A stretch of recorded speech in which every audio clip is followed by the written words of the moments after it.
ओम शांति। आज 16 सितंबर 2021 के बाबा के मधुर महावाक्य सुनेंगे। और आज की मुरली में बाबा ने एक बहुत सुंदर रमणीक बात सुनाई है।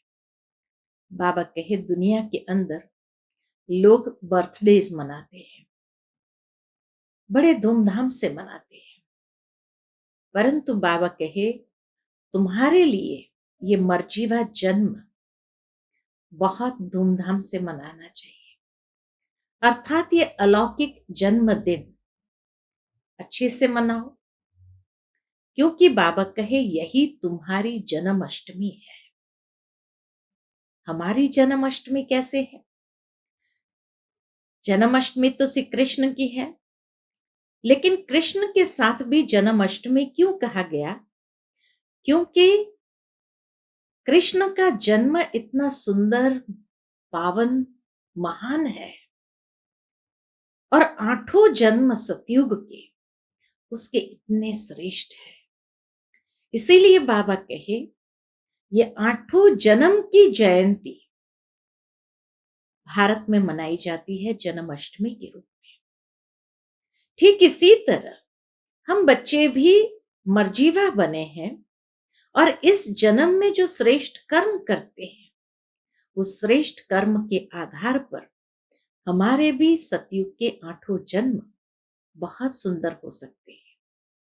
तो 8 जन्म की जयंतियां मनाते हैं, इसीलिए बाबा ने कहा तुम्हारी यही जन्माष्टमी है, तो बहुत अच्छे से धूमधाम से मनाओ। सुनते हैं बाबा के मधुर महावाक्य। ओम शांति। मीठे बच्चे, बेहद का बाप इस बेहद की महफिल में गरीब बच्चों को गोद लेने के लिए आए हैं। उन्हें देवताओं की महफिल में आने की जरूरत नहीं है। शिव बाबा को देवताओं की महफिल में आने की जरूरत नहीं। प्रश्न है, बच्चों को कौन सा दिन बड़े ही धूमधाम से मनाना चाहिए? उत्तर है, जिस दिन मर्जीवा जन्म हुआ, बाप में निश्चय हुआ, वह दिन बड़े ही धूमधाम से मनाना चाहिए।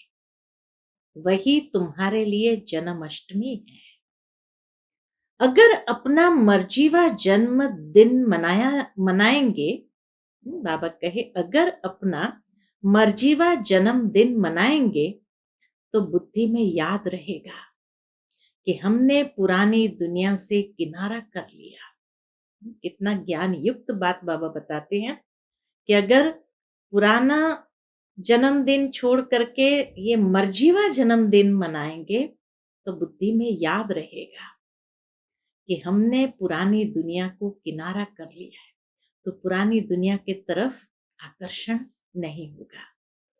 हम बाबा के बन गए, अर्थात वर्षे के अधिकारी बन गए। आज की मुरली से पहले गीत बजा है, महफिल में जल उठी क्षमा परमाणु के लिए। ओम शांति। गीत, कविताएं, भजन, वेद, शास्त्र, उपनिषदों, देवताओं की महिमा आदि तुम भारतवासी बच्चे बहुत ही सुनते आए हो। अभी तुमको समझ मिली है कि सृष्टि का चक्र कैसे फिरता है। पास्ट को भी बच्चों ने जाना है, प्रेजेंट दुनिया का क्या है वह भी देख रहे हो, वह भी प्रैक्टिकल में अनुभव किया है।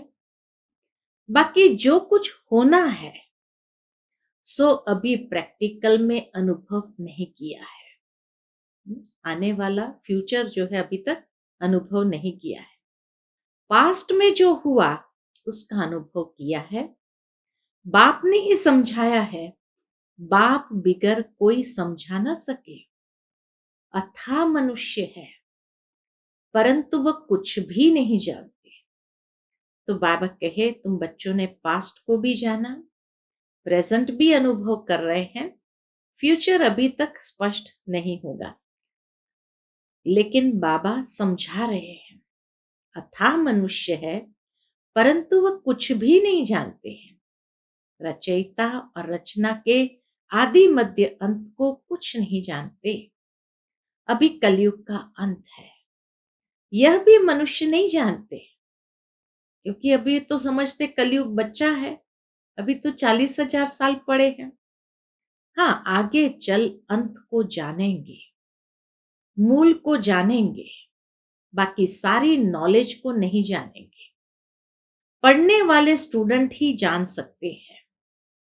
यह है मनुष्य से राजाओं का राजा बनना। यही ज्ञान के माध्यम से जो पढ़ाई हम पढ़ रहे हैं, उसी के आधार से साधारण मनुष्य से राजाओं का राजा बनना। सो भी न आसुरी राजाएं, परंतु दैवी राजाएं, जिन्हों को आसुरी राजाएं पूजते हैं। ये सब बातें तुम बच्चे ही जानते हो, विद्वान आचार्य आदि जरा भी नहीं जानते। भगवान जिसको क्षमा कह पुकारते, उसको जानते नहीं। गीत गाने वाले भी कुछ नहीं जानते, महिमा सिर्फ गाते हैं। भगवान भी कोई समय इस दुनिया की महफिल में आया था। महफिल अर्थात जहां बहुत इकट्ठे हो। महफिल में खाना पीना शराब आदि मिलता है। अभी इस महफिल में तुमको बाप से अविनाशी ज्ञान रत्नों का खजाना मिल रहा है, अथवा ऐसे कहे हमको वैकुंठ की बादशाही बाप से मिल रही है। इस सारी महफिल में बच्चे ही बाप को जानते हैं कि बाप हमको सौगात देने आए हैं। बाप महफिल में क्या देते हैं? मनुष्य महफिल में एक दो को क्या देते हैं? रात दिन का फर्क है। बाबा हमें क्या देता है और मनुष्य की महफिल में मनुष्य क्या देते हैं? बाबा कहे रात दिन का फर्क है। बाप जैसे हलवा खिलाते हैं और वह सस्ते में सस्ती वस्तु चने खिलाते हैं। बाबा ने कंपैरिजन में बताया, वो तो जैसे चना दे रहे हैं, भले कितने भी पार्टी में खर्चा करे, लेकिन बाबा के आगे तो चने ही है। और बाबा तो हमें विश्व की बादशाही दे रहे हैं, तो उस विश्व की बादशाही की गिफ्ट के आगे वो तो चना ही हुआ ना। हलवा और चना दोनों में कितना फर्क है। एक दो को चने खिलाते रहते हैं, कोई कमाता नहीं है तो कहा जाता है यह तो चने चबा रहा है। अभी तुम बच्चे जानते हो बेहद का बाप हमको स्वर्ग की राजाई का वरदान दे रहे हैं। शिव बाबा इस महफिल में आते हैं ना, शिव जयंती भी तो मनाते हैं ना, परंतु वह क्या आकर करते हैं ये किसको भी पता नहीं है। वह बाप है, बाप जरूर कुछ खिलाते हैं, देते हैं। मात पिता जीवन की पालना तो करते हैं ना। तुम भी जानते हो वह मात पिता आकर के जीवन की संभाल करते हैं, अडॉप्ट करते हैं। बच्चे खुद कहते हैं बाबा हम आपके 10 दिन के बच्चे हैं, अर्थात 10 दिन से आपके बने हैं। तो समझना चाहिए कि हम आपसे स्वर्ग की बादशाही लेने का हकदार बन चुके हैं। गोद ली है, जीते जी किसी की गोद ली जाती है तो अंधश्रद्धा से तो नहीं लेते हैं। बाबा कहे जीते जी किसी की गोद ली जाती है तो ये तो नहीं कहेंगे अंधश्रद्धा से ली है, नहीं तो अंधश्रद्धा से तो नहीं लेते हैं। ज्ञान को यथार्थ रीति समझ करके ले रहे हैं ना। बाबा के पास आए हैं, मात पिता भी बच्चे को गोद में देते हैं, समझते हैं हमारा बच्चा उनके पास जास्ती सुखी रहेगा और ही प्यार से संभालेंगे। तुम भी लौकिक बाप के बच्चे यहाँ बेहद के बाप की गोद लेते हो। बेहद का बाप कितना रुचि से गोद लेते हैं। बाबा कहे कितना रुचि से हम बच्चों को गोद लेते हैं। बच्चे भी लिखते हैं बाबा हम आपका हो गया, सिर्फ दूर से तो नहीं कहेंगे, प्रैक्टिकल में गोद ली जाती है तो सेरेमनी भी की जाती है। जैसे जन्मदिन मनाते हैं ना, तो यह भी बच्चे बनते हैं, कहते हैं हम आपके हैं, तो 6-7 दिन बाद नामकरण भी मनाना चाहिए ना। परंतु कोई भी मनाते नहीं। अपनी जन्माष्टमी तो बड़े धूमधाम से मनानी चाहिए, परंतु मनाते ही नहीं। ज्ञान भी नहीं है कि हमको जयंती मनानी है। 12 मास होते हैं तो मनाते हैं। अरे पहले मनाया नहीं, 12 मास के बाद क्यों मनाते हो?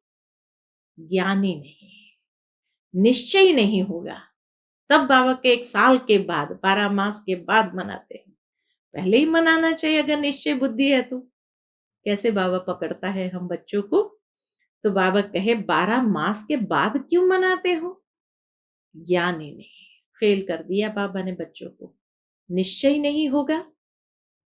एक बार जन्मदिन मनाया, वह तो पक्के हो गए।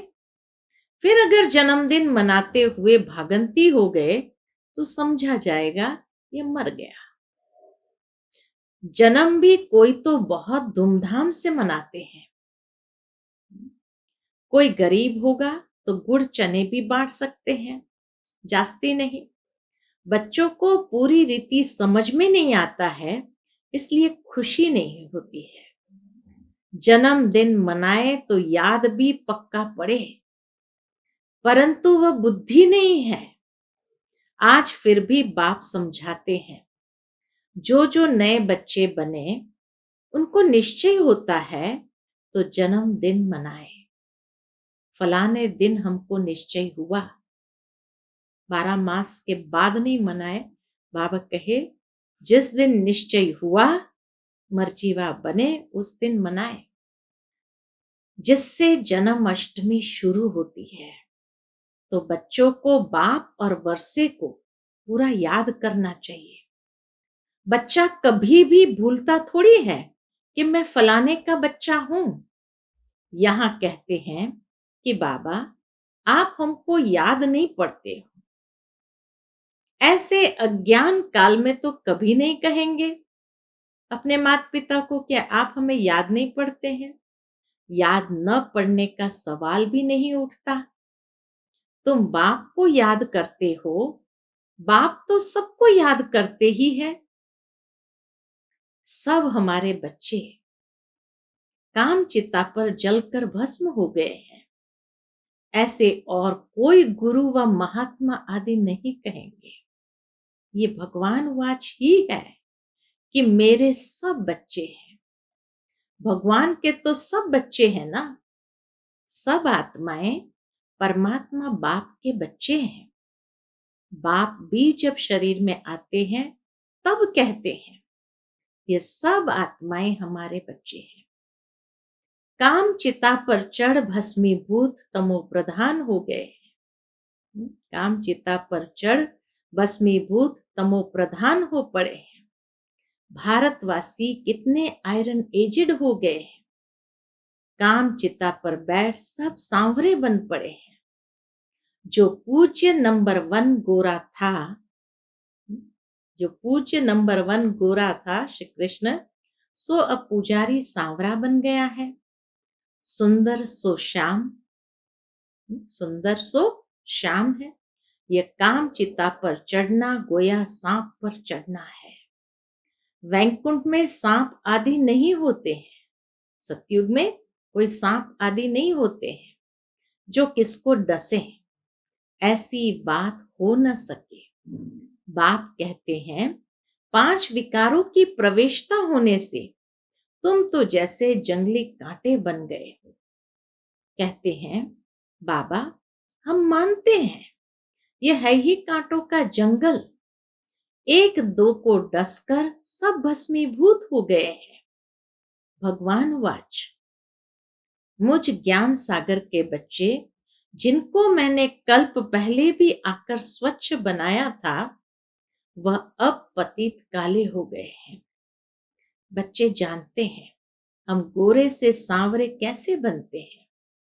सारे 84 जन्मों की हिस्ट्री ज्योग्राफी नट शेल में बुद्धि में है। इस समय तुम जानते हो, कोई 5-6 वर्ष से लेकर अपनी बायोग्राफी जानते हैं। हर इंसान को 5-6 वर्ष के बाद की सब बातें याद होती है, नंबरवार बुद्धि अनुसार। हर एक अपने पास्ट बायोग्राफी को भी जानते हैं। हमने क्या क्या बुरा काम किया, मोटी मोटी बातें तो बताई जाती है। हमने क्या क्या किया, आगे जन्म की तो बता ही नहीं सकते। जन्म जन्मांतर की बायोग्राफी कोई बता न सके।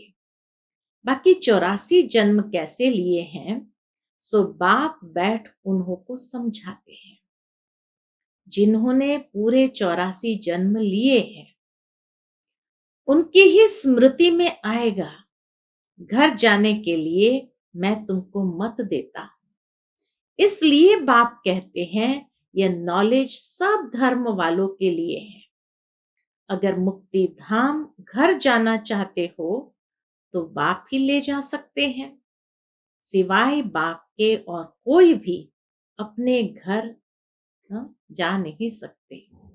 सिवाय बाप के और कोई भी अपने घर जा नहीं सकते। कोई के पास ये युक्ति है नहीं जो बाप को याद कर और वहां पहुंचे। पुनर्जन्म तो सबको लेना है। बाप बिगर तो कोई ले जा नहीं सकते। खाली बाबा आना जाना कर सकते, बाकी तो कोई आना जाना कर नहीं सकते, क्योंकि किसी को ये युक्ति पता ही नहीं है। तो इसीलिए बाबा कहे, बाप बिगर तो कोई ले जा नहीं सकते। मोक्ष का ख्याल तो कभी भी नहीं करना है। यह तो हो नहीं सकता। यह तो अनादि बना बनाया ड्रामा है। इससे कोई भी निकल नहीं सकते। सबका एक बाप ही लिबरेटर गाइड है। वही आकर युक्ति बतलाते हैं कि मुझे याद करो तो तुम्हारे विकर्म विनाश होंगे, नहीं तो सजाएं खानी पड़ेगी। पुरुषार्थ नहीं करते हैं तो समझते हैं यहां का नहीं। इतनी को ये बात बाबा ने समझाई। अगर पुरुषार्थ नहीं करते हैं तो समझते हैं यहां का नहीं है। मुक्ति जीवन मुक्ति का रास्ता तुम बच्चे नंबरवार पुरुषार्थ अनुसार जानते हो। हर एक के समझाने की रफ्तार अपनी अपनी है। तुम भी तो कह सकते हो इस समय पतित दुनिया है। कितना मारा मारी आदि होती है। सतयुग में यह नहीं होगा, अभी कलयुग है। यह तो सब मनुष्य मानेंगे। Satyug, Treta, golden age, silver age और भाषाओं में भी कोई नाम कहते जरूर होंगे। इंग्लिश तो सब जानते हैं। डिक्शनरी भी होती है इंग्लिश हिंदी की। अंग्रेज लोग बहुत समय राज्य करके गए तो उन्हों की इंग्लिश काम में आती है। मनुष्य इस समय यह तो मानते हैं कि हमारे में कोई गुण नहीं है। बाबा आप आकर रहम करो, फिर से हमको पवित्र बनाओ, हम पतित हैं। अभी तुम बच्चे समझते हो कि पतित आत्माएं एक भी वापस जा नहीं सकती। सबको सतो रजो तमो में आना ही है। अब बाप इस पतित महफिल में आते हैं। कितनी बड़ी महफिल है। मैं देवताओं की महफिल में कभी आता नहीं। हम कितने भाग्यशाली है जो बाबा हमारी महफिल में आते हैं। बाबा के देवताओं की महफिल में मैं कभी नहीं आता। जहां माल ठाल 36 प्रकार के भोजन मिल सके, वहां मैं आता ही नहीं हूं। जहां बच्चों को रोटी भी नहीं मिलती, उन्हों के पास आकर गोद में लेकर बच्चा बनाए वर्षा देता हूं। शाहूकारों को गोद में नहीं लेता हूं। कितना नशा चढ़ाते हैं बच्चों को। वे तो अपने ही नशे में चूर रहते हैं। खुद कहते हैं कि हमारे लिए तो स्वर्ग यहां ही है। फिर कोई मरता है तो कहते हैं कि स्वर्गवासी हुआ, तो जरूर यह नर्क हुआ ना। तुम क्यों नहीं समझाते हो। अभी अखबार में भी युक्ति युक्त कोई ने डाला नहीं है। बच्चे भी जानते हैं हमको ड्रामा पुरुषार्थ कराता है। हम जो पुरुषार्थ करते हैं वह ड्रामा में नूंद है। पुरुषार्थ करना भी जरूर है, ड्रामा पर बैठ नहीं जाना है। हर बात में पुरुषार्थ जरूर करना ही है। कर्म योगी राजयोगी है ना, वह है कर्म सन्यासी हठ योगी। तुम तो सब कुछ करते हो, घर में रहते बाल बच्चों को संभालते हो, वह तो भाग जाते हैं। सन्यासी लोग तो भाग जाते हैं, अच्छा नहीं लगता है। परंतु वह पवित्रता भी भारत में चाहिए ना। सन्यासियों की पवित्रता से ही तो भारत थमा है। फिर भी अच्छा है, अभी तो पवित्र भी नहीं रहते हैं। ऐसे नहीं कि वह कोई पवित्र दुनिया में जा सकते हैं। ये नहीं कि उनकी पवित्रता से वो कोई स्वर्ग में जा सकते हैं। बाबा के नहीं, उन्होंने भारत को थमाया, इसलिए मान सम्मान आदि अंत तक मिलता है। सिवाय बाप के कोई ले नहीं जा सकते। अभी तुम जानते हो शांति धाम तो हमारा घर है, परंतु जाएं कैसे? बहुत पाप किए हुए हैं, ईश्वर को सर्वव्यापी कह देते हैं। यह इज्जत किसकी गंवाते हैं? शिव बाबा की। कुत्ते बिल्ली कण कण में परमात्मा कह देते हैं, अब रिपोर्ट किसको करें? हाँ? बाप कहते हैं मैं ही समर्थ हूं, मेरे साथ धर्मराज भी है। यह सबके लिए कयामत का समय है। सब सजाएं आदि भोग कर वापस चले जाएंगे। ड्रामा की बनावट ही ऐसी है। सजाएं खानी ही है जरूर, सजाएं खानी ही है जरूर। यह तो साक्षात्कार भी होता है। गर्भ जेल में भी साक्षात्कार होता है। तुमने यह काम किए हैं, फिर उनकी सजा मिलती है।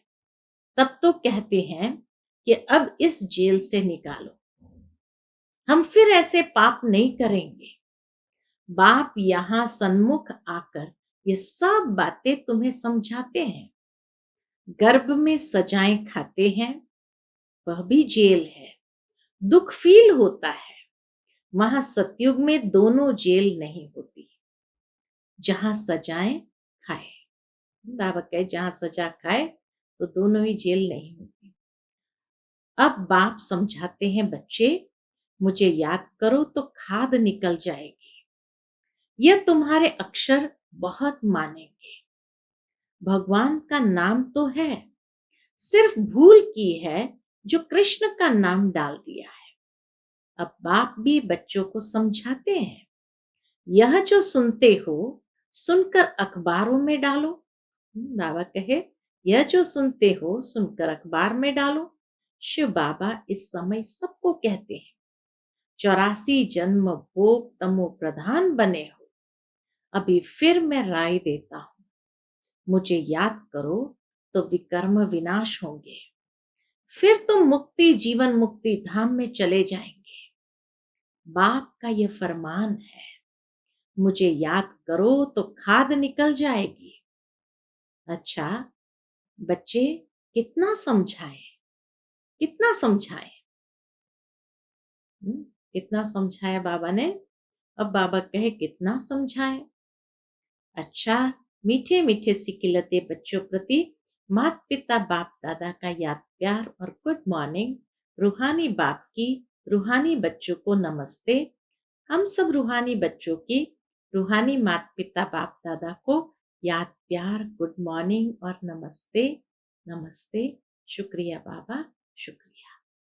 आज की मुरली से धारणा के लिए मुख्य सार है, हर बात के लिए पुरुषार्थ जरूर करना है। ड्रामा कहकर बैठ नहीं जाना है। कर्म योगी राजयोगी बनना है, कर्म सन्यासी हठ योगी नहीं। दूसरी पॉइंट, बिगर सजा खाएं बाप के साथ घर चलने के लिए याद में रहकर आत्मा को सतो प्रधान बनाना है, सांवरे से गोरा बनना है।